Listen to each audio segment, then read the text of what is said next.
আজ নির্বাচন কমিশন পশ্চিমবঙ্গের এসআইআর এর খসড়া তালিকা প্রকাশ করেছে। আর এই এসআইআর এর খসড়া তালিকায় নাম বাদ পড়েছে অনেকেরই।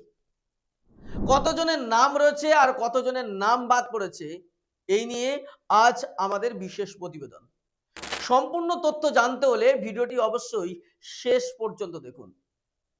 পশ্চিমবঙ্গে এক ধাক্কায় 58 লক্ষেরও বেশি ভোটারের নাম খসড়া তালিকা থেকে বাদ পড়েছে। এখন প্রশ্ন, আপনি কি এসআইআর এর ফর্ম ফিল আপ করেছিলেন, নাকি ভেবেছিলেন আগে তো নাম ছিল এবারও থাকবে? তাহলে আজকের এই ভিডিওটি অবশ্যই আপনার জন্য অতি জরুরি। খুব মন দিয়ে শুনুন, কারণ এই তথ্য শুধু তথ্য নয়, আপনার ভোট অধিকার বাঁচানোর শেষ সতর্কবার্তা। গত 27শে অক্টোবর নির্বাচন কমিশন পশ্চিমবঙ্গে এসআইআর বা স্পেশাল ইন্টেনসিভ রিভিশন প্রক্রিয়া শুরু করে। আমরা যদি দেখি, সেই দিন পর্যন্ত পশ্চিমবঙ্গে মোট ভোটার ছিল 7,63,37,529 জন। কিন্তু এখন যে খসড়া তালিকা প্রকাশ করা হয়েছে, সেখানে ভোটারের সংখ্যা এসে দাঁড়িয়েছে 7,08,16,631 জন। মানে কি, 58,20,898 জন ভোটার কমে গেছে। এই সংখ্যাটা ছোট নয়। এই সংখ্যার মধ্যে আমি, আপনি বা আপনার পরিবার যে কেউ থাকতে পারে। কিন্তু নির্বাচন কমিশন কি বলছে? কারা বাদ পড়েছে? নির্বাচন কমিশনের দাবি অনুযায়ী এই বাদ পড়া ভোটারদের মধ্যে রয়েছেন যারা, তাদের অন্যতম হলো 1 নম্বরে যাদের তালিকায় বলছেন তারা হলো মৃত ভোটার। দ্বিতীয় হলো এক জায়গা থেকে অন্য জায়গায় চলে যাওয়া ভোটার। কেউ পরিযায়ী শ্রমিক, পশ্চিমবঙ্গের জায়গায় অন্য জায়গায় চলে গেছে। তারপরে অনেক ভোটার খুঁজে পাওয়া যায়নি, নিখোঁজ ভোটার। আর একটা, যাদের ভোটারই নয়, তারা ভুয়ো ছিল, সেই ভুয়ো ভোটার। কিন্তু এখানেই গল্প শেষ নয়।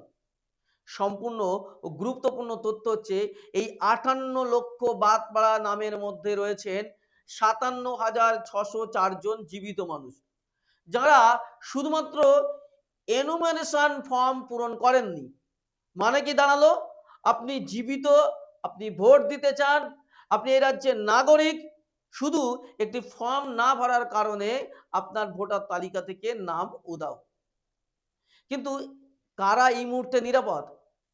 নির্বাচন কমিশন বলছে, যারা এনুমারেশন ফর্ম পূরণ করেছিল, ঠিকঠাক তথ্য দিয়ে বা শুধু সই করেই জমা দিয়েছিলেন, তাদের সকলের নাম এই খসড়া তালিকায় রয়েছে।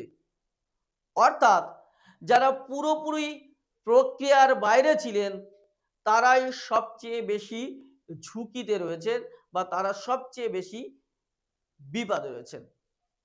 এখন যাদের নাম বাদ গেছে বা যাদের নাম আসেনি, তারা কি করবেন? নাম বাদ গেলে এখন আপনাদের কি করতে হবে? যদি আপনার নাম খসড়া তালিকায় না থাকে, তাহলে আপনাকে নতুন করে আবেদন করতেই হবে।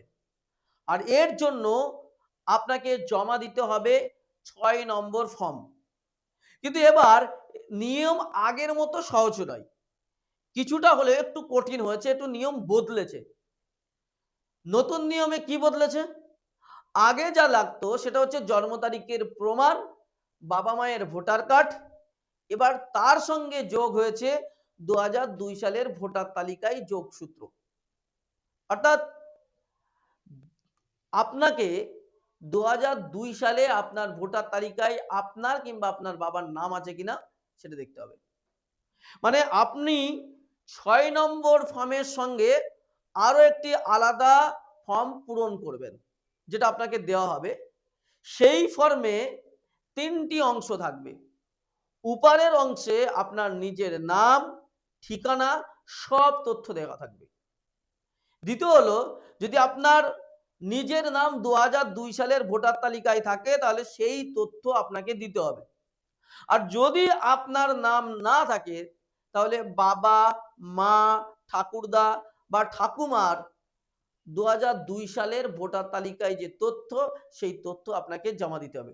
অর্থাৎ বাবা মা বা দাদা দাদু, এদের তথ্য জমা দিতে হবে।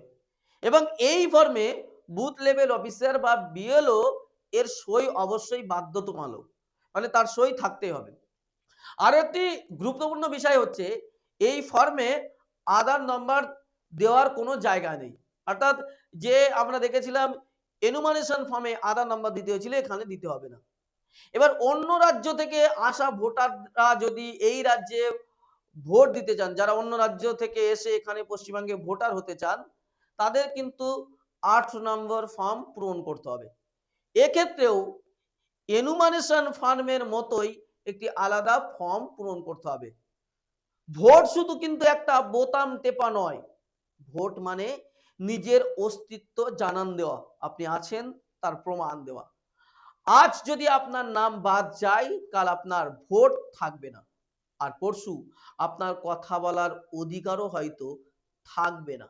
তাই আজই নিজের নাম আপনারা চেক করুন।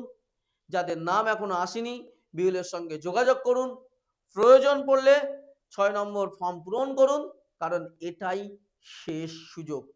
নিজের ভোট অধিকার বাঁচান, সচেতন থাকুন, সজাগ থাকুন। ভিডিওটি বেশি মানুষের কাছে শেয়ার করুন, পৌঁছে দিন। আপাতত এখানে শেষ করছি, দেখা হচ্ছে পরবর্তী পর্বে। ততক্ষণ ভালো থাকবেন, সুস্থ থাকবেন। ধন্যবাদ।